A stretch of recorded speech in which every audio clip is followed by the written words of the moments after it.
আসসালামু আলাইকুম, সবাই কেমন আছেন?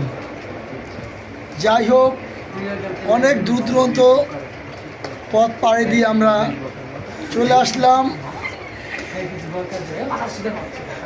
15 কিলো পথ পাড়ি দিয়ে আমরা এই জায়গাটা আসলাম।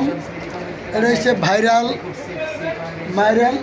মুড়িঘর, দেখতে পাচ্ছেন আপনারা। কিছুক্ষণের ভিতরেই আমাদের মুড়ি বানানো তৈরি হয়ে যাবে। কিছুক্ষণ পরেই আপনাদের দেখাবো আমরা সেই বিখ্যাত মুড়ি বানানি আমরা খেতে চলে আসছি।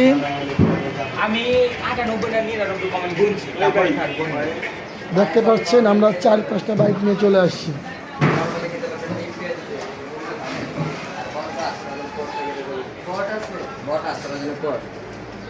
কিছুক্ষণের ভিতরেই আপনাদের সামনে চলে আসবে, অবশ্যই সাথে থাকেন, দেখতে পারবেন। আসসালামু আলাইকুম, সবাইকে শুভ দুপুরে আমন্ত্রণ।